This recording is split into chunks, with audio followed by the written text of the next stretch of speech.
May I come in, sir? Yeah, please do. Ji, good afternoon. Take your seat. Thank you, sir. You're Sanjita, right? Yes, sir. Sanjita, I can see that you're basically from Odisha, Rourkela. Yes, sir. I can also see that you did your mechanical engineering in year 2012. Yes, sir. That was from College of Engineering and Technology in Odisha, Bhubaneswar. Yes. 2012. Yes, sir. What are you doing since then? Sir, I was posted as a manager in Rourkela Steel Plant, Steel Authority of India Limited. I worked there for 5 years, sir. Okay, then? Then I always wanted to prepare for civil services, but doing the job, and I was not able to do justice to my job. So I decided to quit the job finally and prepare for civil services. Oh, but you also mentioned that you got through the state civil services in 2017. Yes. No, 2017, sir. The result came out in 2018. Okay. So by the time the results came out, the mains exam was there of 2019. My husband got transferred to Mumbai. So there was a lot of chaos which was going on then. So I decided to take leave from that. I have not joined a You have state not joined, case. but you qualified. Yes, sir. I Which qualified. service did you get? I got Administrative services. Administrative services. And when is the next batch when you'll be joining if you're not through with the civil Sir, services? I have to go back to talk because I had applied for extension twice. They had granted me twice. The third time they've asked me to personally come down there to visit, and then only they'll be provided. So what's your plan if for some reason you're not able to get through this interview? Will you be joining Odisha Civil Services or not? For the time being, I'll not be joining the Odisha Civil Services because my husband is transferred to Mumbai, Maharashtra for like 10 to 12 years now. So if I join the state PSC, I'll have to stay away from him for a very long time. So That rules out civil services to a large extent also.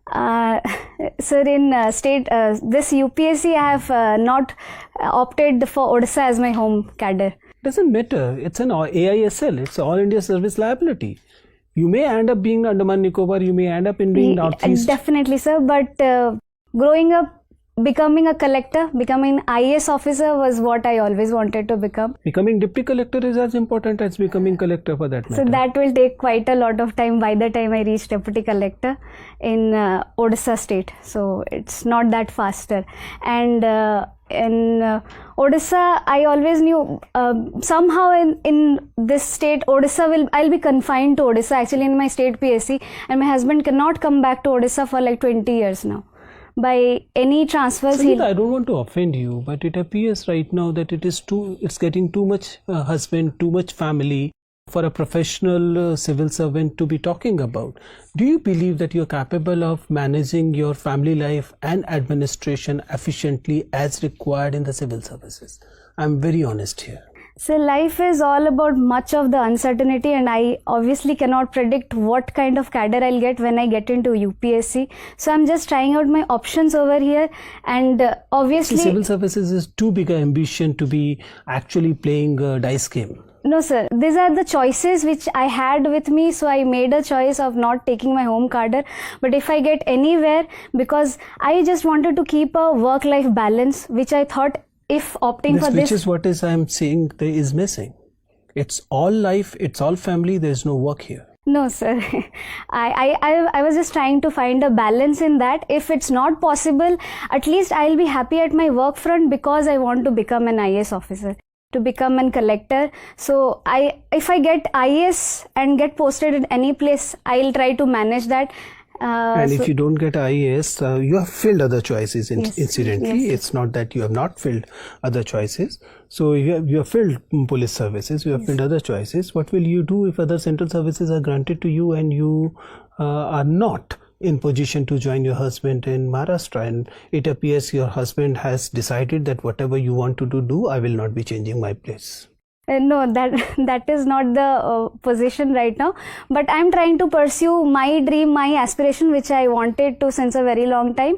So, in your opinion, can you name a few working women you know, I mean, in the public domain, which you believe have achieved this work-life balance, as you said, and you believe that she's the one you would like to follow? Name one. I had read about Rupa Mudgal ma'am, IPS officer. Her husband, she shifted to a very small village, and then her children were also living with her.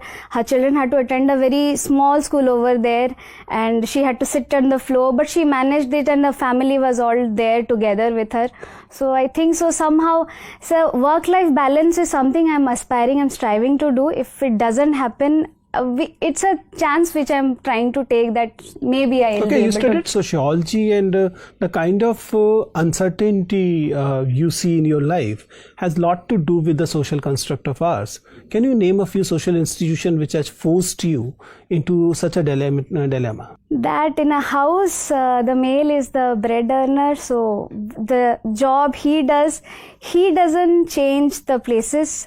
A woman adjusts to the places where he I'm is. expecting sociological concept. The patriarchal mindset. One which is patriarchy, what else? Patrilocal, where the husband stays, the Okay, wife the even. society is patrilocal. What else? What are the social institutions that has been making Sanjita what she is right now? Marriage is social institution of marriage. One of the Very good. institution is marriage.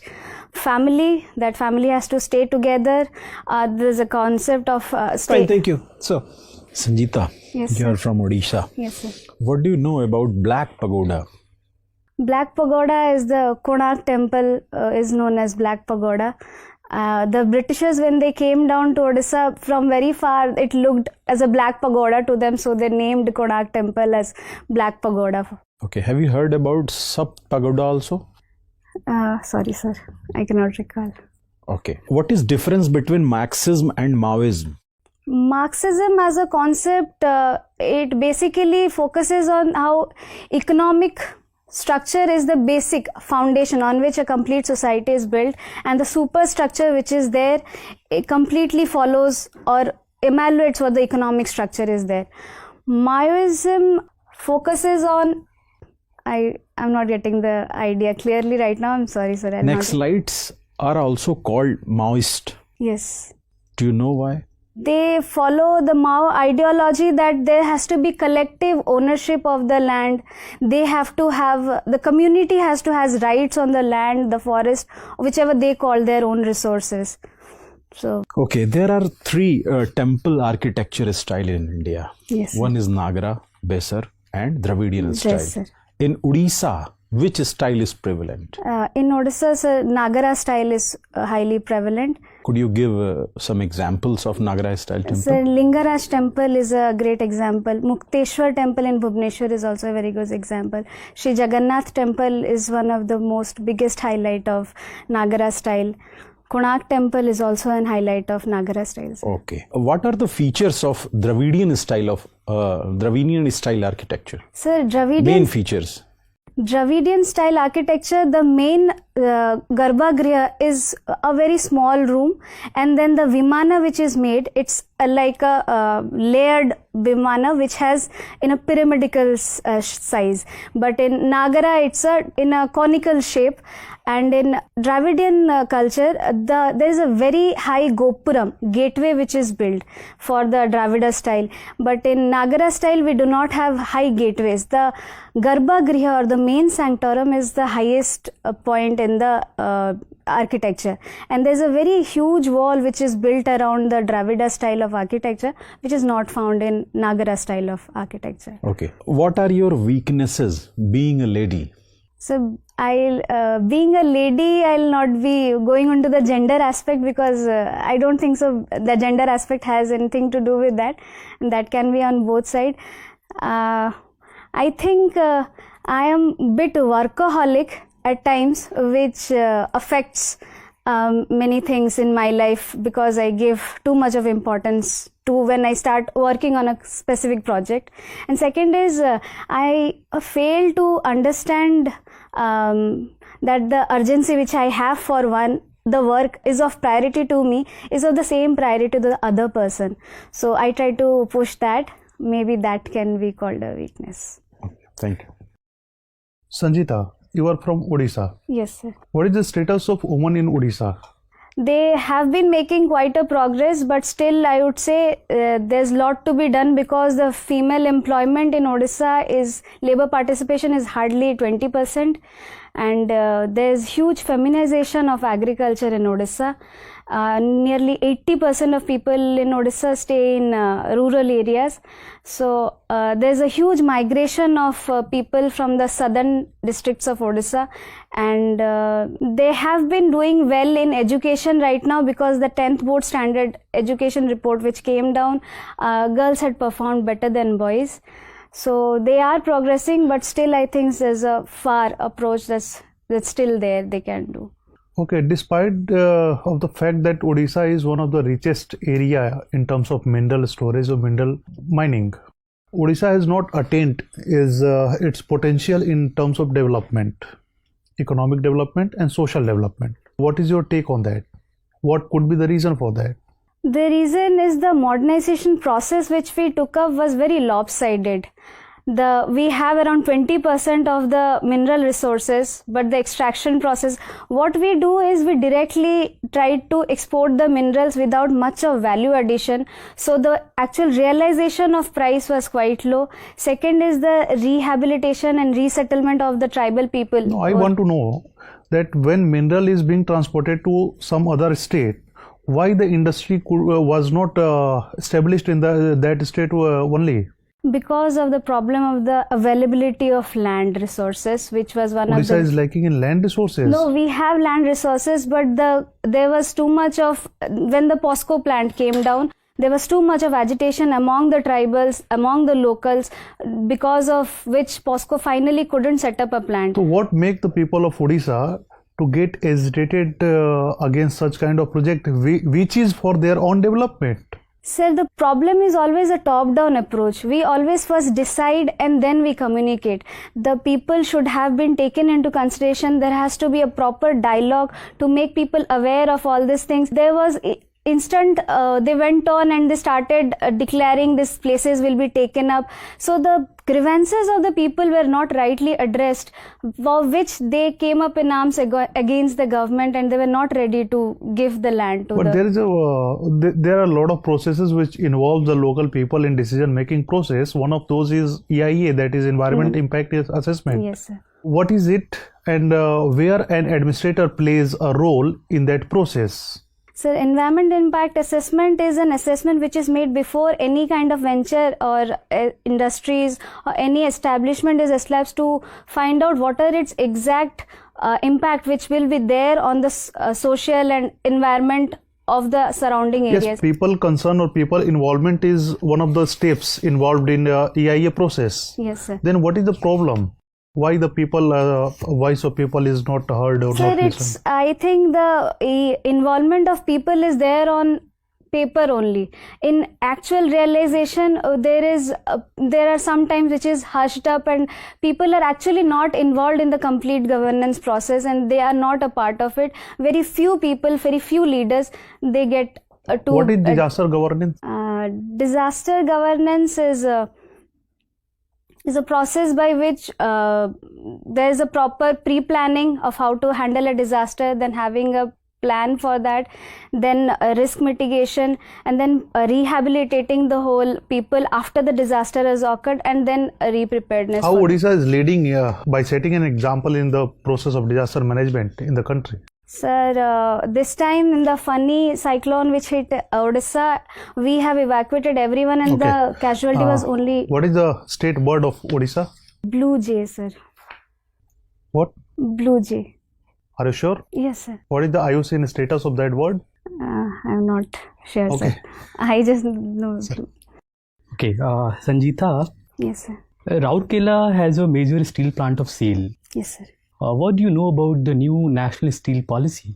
So the national steel policy aims to increase the production of steel to around 300 million ton by the year 2030, and we want to increase the per capita consumption of steel of people to around 160 kg by 2030. Do you have any idea about the amount of production that we produce currently? Yes, sir. Right now in 2018-19 it was around 110 million tons. Million tons. Yes, sir. All right. And what is the ranking of India in terms of steel production? Globally? Globally, it's second, sir. Second. Okay. I think India recently pipped Japan. Yes, sir. Yes. It did. Is the steel sector one of the major contributors for non-performing assets, bad loans? Is it so? Yes, sir. Yes, please. Sir, its finance is one of the biggest. It's a very capital intensive sector, steel sector, and steel demand is a cyclical demand. There was a huge downturn in the steel sector in 2014 to 16, where the prices of steel went down very far. So the cost of production was very high. We incurred a huge loss. Especially for SAIL, we took a huge loan from the market to expand there was a huge expansion plan. Because of this nature, and there was the high borrowed capital has a high cost in India specifically. So because of all of this, there was the steel sector had so many of downturns in the recent. All right. And why public sector banks are so disproportionately affected in terms of bad loans? Because of the dealings, they usually around 80% of the economic is dealt by the public sector banks, and the farm loan waivers which takes place, the cooperative banks, those all things, the bad loans pile up on the public sector units, and the infrastructure projects which have a very huge gestational periods, they are usually financed by the public sector banks. So the non-performing assets have shoot up because of that. Can you please enumerate 2 or 3 most important reasons towards this issue of bad loans? Only 2 or 3 most important ones? Reasons? Yes, reasons for bad loans. First is the issue of getting a land in time. So this increases the time of the project, which leads to rise of the second. In the steel sector, which I have seen, the project was to be completed by a time which was extended to a timeline of around 5 to 6 years. This leads to rising of the debt in which SAIL had taken from the market. So completion of the project is another factor, and there are many cases which are pending in Supreme Court and High Courts, which again add further to this rising bad loans. All right. And why do we import coal for steel sector even though we have abundant resources of coal? Sir, the coal which is used in blast furnaces is coking coal. The coal which we have in India has high amount of sulfur, which cannot be used in the blast furnaces. So that's why we have to import good quality high grade iron ores from coal from Australia. Right. You have a mechanical background. Can you please explain that are automobile companies ready for rollout of BS6 fuel all across the country? They are trying. The research and development is not at completely at But we have a target from 1st of April. Yes. I am not sure about it, sir. Not sure, right.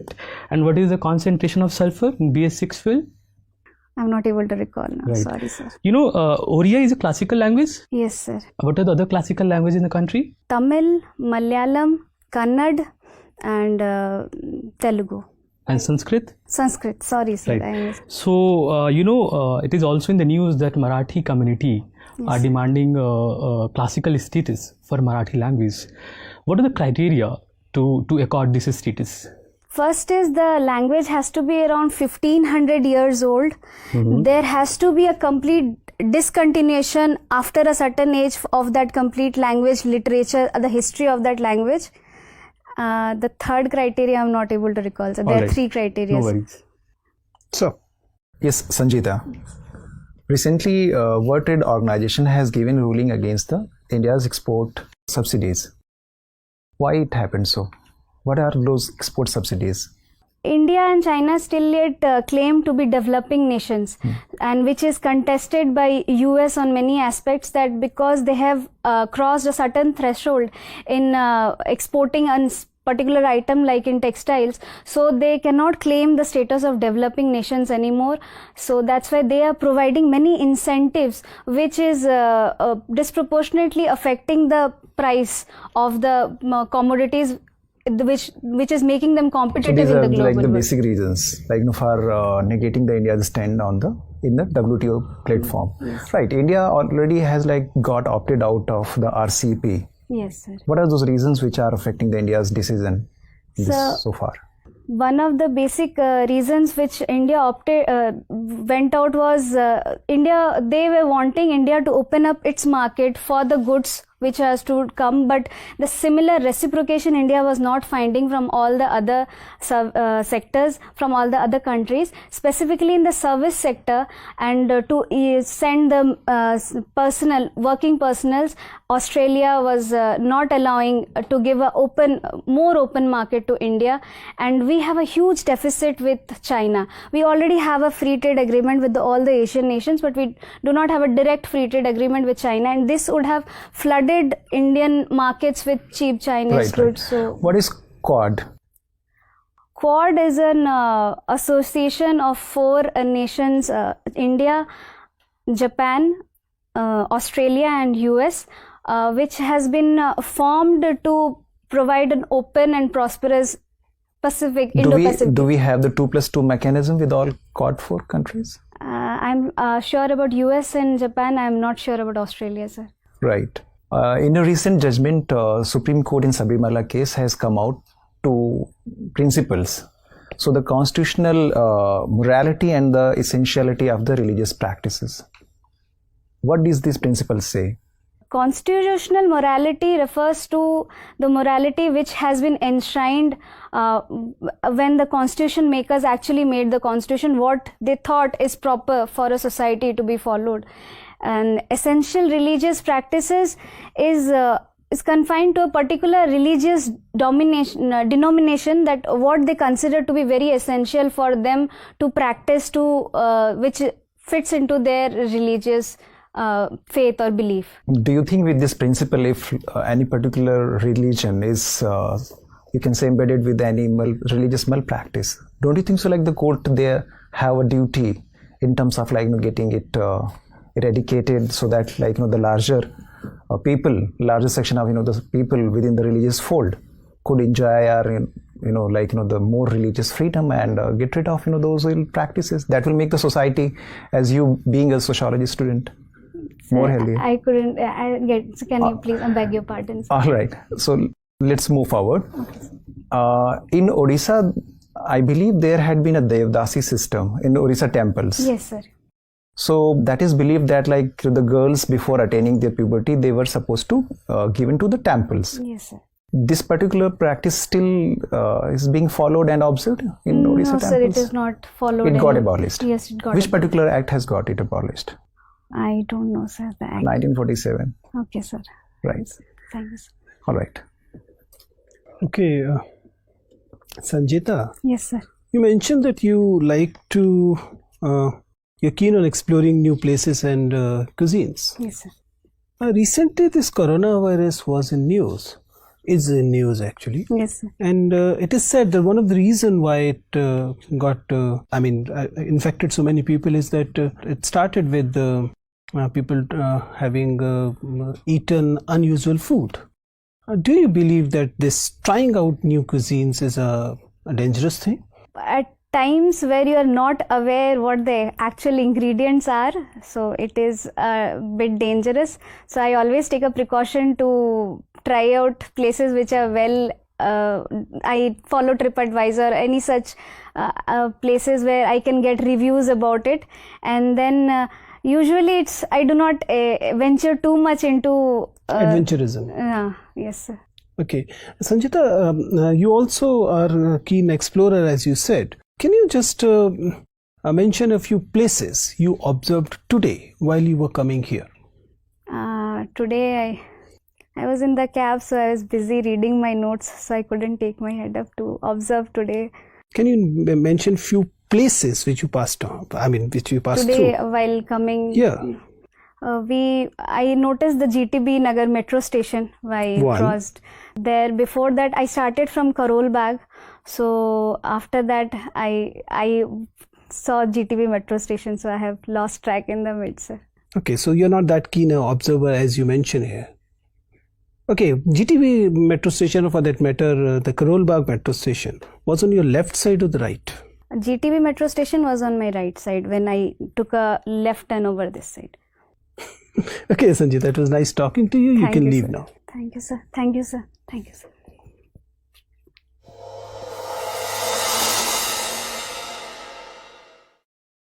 आइए Sanjita, please take your seat. Thank you, sir. So Sanjita, how long you have been in Delhi? Sir, 5 days. 5 days. And you intend to stay till your interview? No, sir. You'll be going back? Yes, sir. Okay. So how many interviews you have given already? Once. What's your take on this interview? What are the areas you believe that you're doing fine and where you believe that you're not doing that good? The question which you asked, I knew that would be the family and work-life balance that I have to improve on a way I'll present it so it does not look negative as you pointed out. So that I'll think. Baki sir, you will. See, Sanjita, my reading is that you're a wonderful candidate. I mean, unless you are hell-bent on spoiling your chances, I don't see any reason why. I mean, you're getting my point. You have answers for the most of the questions. Your analysis is really good. You have such good strengths. Thank you. But I don't know why you are underplaying your strengths and underlining your weaknesses. You're getting my point. If you look at the whole, my request will be that look at the video very carefully. Okay, sir. There's hardly a question for which you don't have a good answer. There's hardly a question. But you are very tentatively starting the whole interview. You're getting my point? You are a very good candidate, trust me. I mean, you have been working in a good PSU. Thereafter, you cleared a very important examination, right? Now you are appearing the civil services interview. You're not realizing the achievements you already have. These achievements should give some kind of a radiance on your face rather than being a tentative look which you unnecessarily carry. So the last interview I was said that you're over enthusiastic, you smile a lot, so tone it Smiling, down. that's I maybe have toned it down a lot. I'm not worried about the smiles. I'm not even saying that smile more. That's not what I'm saying. I'm merely saying that play on the strengths of your personality rather than the weaknesses. Okay, sir. Don't drive the boat to your weaknesses. Drive them to your strengths. Okay, sir. Okay, you getting my point? Okay. See, my understanding is that your entry is good, your voice level is good, flow is good, your vocabulary is strong, your hand movement is a problematic area that you'll be working on, and your eye contact is not the best. Right? Okay, About the eye contact, you need to understand, you had been a manager, you'll be able to understand that if you are looking at me, right? And when I'm talking to you, whatever the information is being transmitted, that is through words. Yes. But the trust building exercise is being done by the eyes, right? If you break eye contact and look elsewhere, you may or may not get their trust, but you will be losing mine. You getting my point? I'm exactly not able to understand because they say when you're answering, you're supposed to look at everybody. No. That's not the. I know there are schools of thought, and you'll have to do a bit research to decide which one to follow. But I've been doing it for 20 years. I'm explaining why it is important. Okay. If you're looking at me and you're talking to me, there'll be a trust between you and me. Yes, sir. If I'm looking there and talking to you, I will not have your trust. You're getting my point? Yes, sir. So primarily, you have to look at the person you're talking to, if possible in the eyes of the person. A few glances here and there will not hurt. Okay, sir. Okay, few glances here and there will not hurt. Okay, but if you keep a rotating eye contact, what will happen? You may or may not get their attention, but you'll be losing mine. Okay, sir. And what you'll be losing is trust. What you're getting is merely attention. Okay, sir. You're getting me? Yes. And there's a qualitative difference between attention and the trust. Yes. Right? Yes. I hope I made myself clear. Yes, you have to take a call, but this is what I understand. I've been doing it for 20 years. I'm telling candidates, and they generally are benefited by it. One thing. Second is, again, the initial part of it. You need to, I don't know why are you overplaying the family thing. You have been a wonderful working professional. Yes, sir. You were working in a very good PSU as in a supervisory role. So you acquired some skills there. Yes. Thereafter, there's a very small break. Yes. Even in that break, you have the achievement of cracking a state civil service examination, which you're not saying you have dropped. You're merely saying that you may join. Yes, sir. Right? Yes. You're likely to join. Yes. You don't even say may join, say likely to join. Yes. Right? Yes. And then you're appearing the civil service. Everything is in place. Why are you bringing whatever is your weaknesses in between? Yes. You're not even lying. You don't have to lie on anything of it. You're just merely saying that you were working in a PSU, then you decided to get into the civil services, for which you appeared in the state civil services and the central civil, the UPSC. You cracked the state civil services with good rank. You were awaiting a position there, and you have cracked the civil services. Everything is in place. But I have not chosen Odisha as my home state, so then it comes to, see, that's a different question. What is your cadre choices? There are many people who do not choose the home cadre for a variety of reasons. In your case, the simplest answer is, now I am married. My home cadre is based on my MICA. And I'm not choosing that because I no more stay in that place.